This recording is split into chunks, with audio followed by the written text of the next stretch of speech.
clap. You need like one big One clap. clap. You have to go like.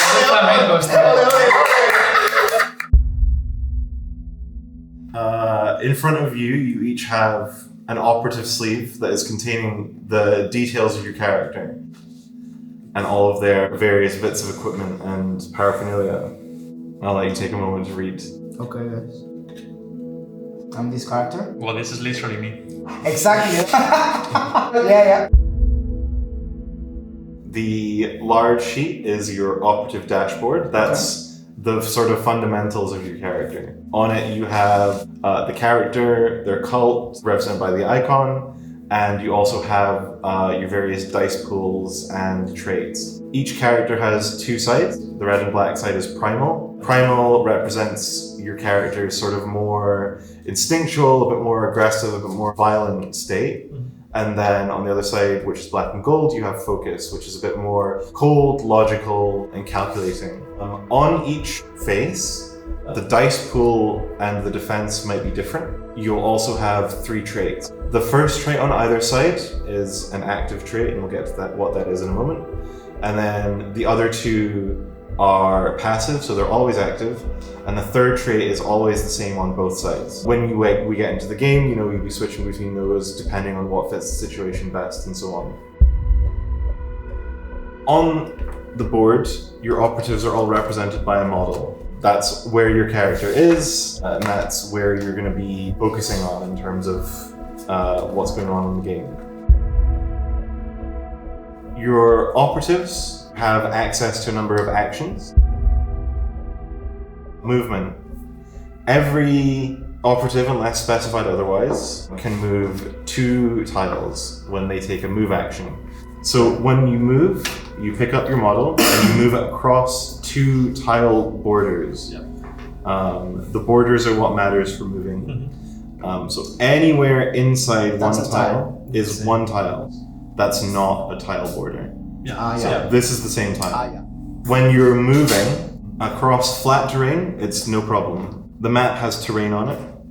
Yep. When you go up 1, this is an extra movement point, effectively. So this costs 1 more. If you move from here to here, you would no longer be able to move up here because you no longer have the movement left. So if you go from the black outline to the white outline, that's going up 1. And from up to the white outline, it's another 1. But for example, from here to here? That's going down, and in that case, you can move as normal. There's no penalty for moving down, only moving up. This represents a jump of more than 1 height that you can't cross. So to get up here, you would have to go around and up. Other thing that matters is that you can never move less than 1 space. This is hard terrain. This also increases your movement by 1 as you enter it. So going from here to here would take 2 movement instead of 1. But if you were here, you're going up 1 and you're going into the hard terrain, you can still go. Okay. You can always move 1. But what means the hard terrain in this situation? This marker here. Yeah, but gameplay wise? Okay, for example, defense. So when you're in hard terrain, you get a bonus called hidden. That means that it's harder for ranged units to hit you. It's it represents like rocky terrain that you can kind of hide in and stuff. It's hard to move in, but it's better for you to sort of take shelter. When enemies are placed on the map, they're placed as threats, and you don't know what's underneath the threat. You only know that there's something there, but what the threat represents is like noises in the brush. It's something moving that you can't quite pin down. You think there's something there, but you don't know for sure. And to pin it down directly, you need to scout. So to scout, you need to be on focus. What you do is you roll a focus check, which is using the dice on your focus side, and you're trying to beat the distance between you and the threat. So for this case, if we assume that Timur is here, it's 1, 2, 3. Timur will be trying to beat that to reveal what the unit is. So for example, in this case, Timur is trying to roll up to 3. Roll. That's a 3. So we get to reveal the unit. That would reveal the unit, and then it gets replaced with a model, and it can now be targeted. White dice are completely safe. They are quite low values, but there's no risk when you use them. Black dice introduce the botch. And if you roll a botch, it causes your roll to fail. Any number of botches will cause your roll to fail, unless you start to have effects that cause them to not fail. Okay. The fatal dice, the values are much higher. It goes up to 5, but it has 2 botch faces. High risk, high reward. Whenever you're rolling dice, you can choose to play it safe, which means that you intentionally remove some dice from your pool to not roll them.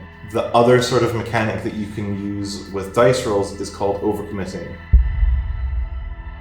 So the 2 ways that you can overcommit: 1, you can choose to add 1 die of your choice to a roll. So you can pick any die you like, and you can just add it into your rolls. You can choose whatever you like. Or you can add what's called a secure to your roll, which means that you can ignore a botch.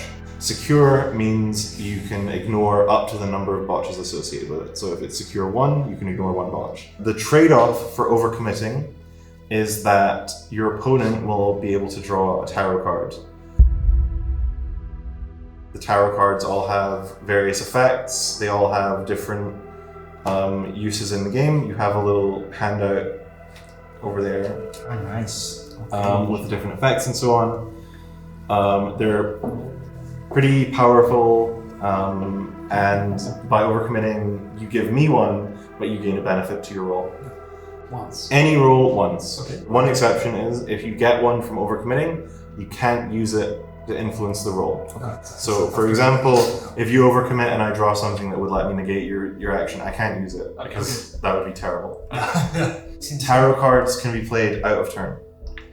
Okay. You can play a tarot card whenever you like. And you can help someone with that. You can help someone else with that. Oh, hey guys, the interactive. Take your dashboard and you flip it over to the side. And that means that you can switch between focus and primal. You can do it in combat, out of combat, and wherever. As an action.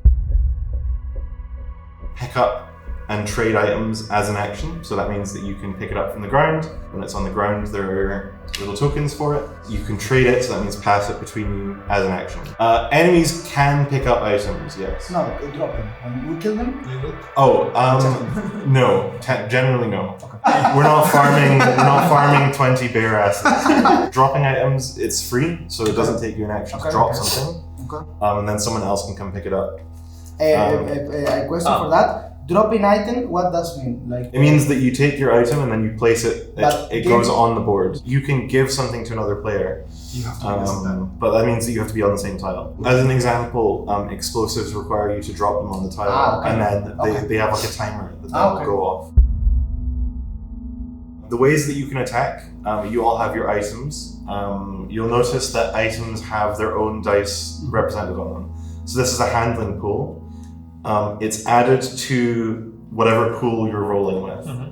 When you're using an item, you have to match the face, the state that it's in. If it's a red item, it's a primal item, and you have to use it while you're in primal. If it's black and gold, you have to use it while you're in focus. Generally speaking, that breaks down to melee weapons are primal and ranged weapons are focus. Yeah. When you roll an attack, you're trying to beat the opponent's defense. You won't know the opponent's defense until you start nailing it down. Yeah. If you botch on a roll while you're using an item, which is what an attack is, then the item will flip over and you'll see the botch face. On the botch face, you will have the conditions that are required to meet to flip it back over. So in some cases, this requires you to take a dedicated action. In some cases, it does it automatically. In some cases, like with the fungicide rifle, it explodes and damages your tile. Some items don't have a way to flip back over. That's not a bug, that's actually just there. They can't be flipped back over without special effects or anything like that. Keep an eye on what the risks are if you botch while you're rolling. Some items have active effects. It's the same deal. Like you choose to use the action on it. If it requires a roll, then you roll it. If it botches, it flips the item and so on. Range and drawing line of sight. Range is just the number of tiles between you. So it's like 1, 2, 3. It's the number of tile borders that you have to cross. Generally speaking, you want to be drawing a straight line between any point in your tile and any point in a target's tile. So, for example, here and here, you can draw a straight line from here to here. That's no problem. Line of sight, what matters is if there's higher elevation in between you and your target. So, here and here, it's flat, there's no problem. Here, you're on a higher elevation, you can see that perfectly fine. Here, you're on a higher elevation, you can see that perfectly fine. But if you go here, there's no way to draw a straight line between you and this that doesn't go through this higher tile. And at that point, you can't see them. So you can't make range attacks against them and you can't scout them. Scouting also requires line of sight. You don't get any bonus to range from height. On one phase, your potentials have a bonus to your character. And then whenever you take damage, the potentials also function as your health.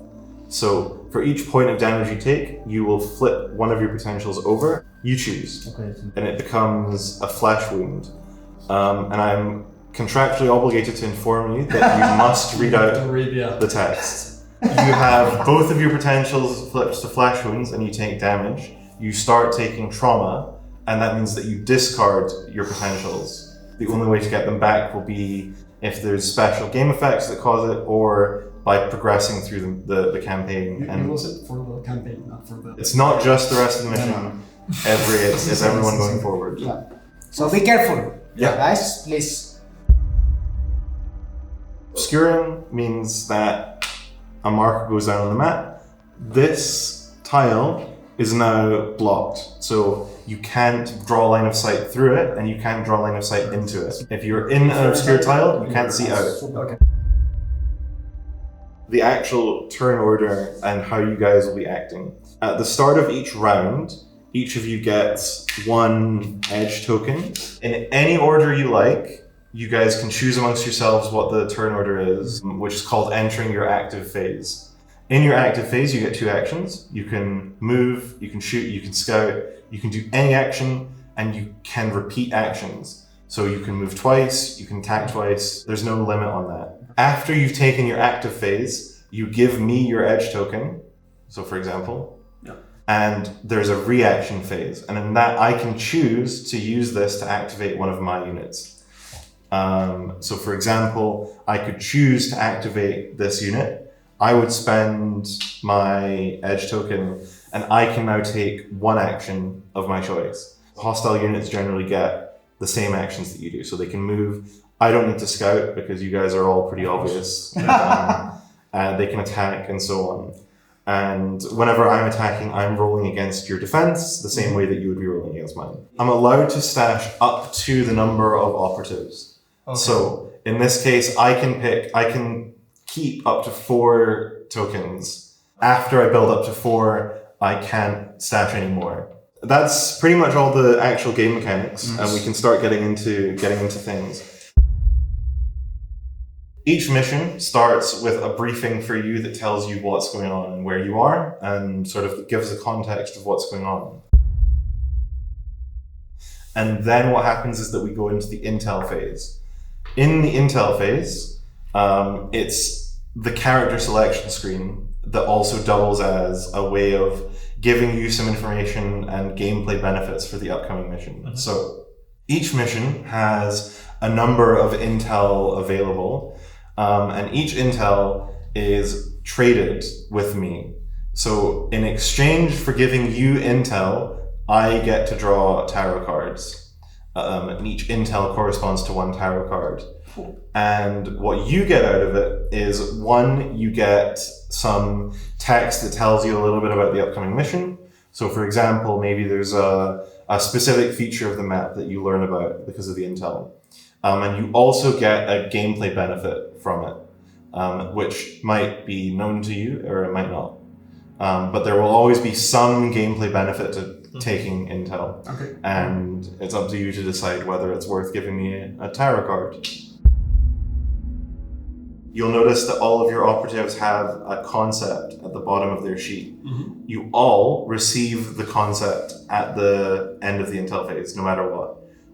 If I've got it in my hand, I give it to you and I redraw. I agree.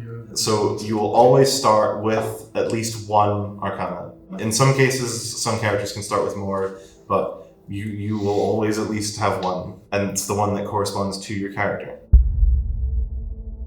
The way that missions work is that there's an objective that you'll be given that you have to complete, and there will be an end condition that you have to meet to sort of finish it up. There can be hidden conditions. Sometimes the end condition isn't revealed to you. Some objectives might be critical, some might not be.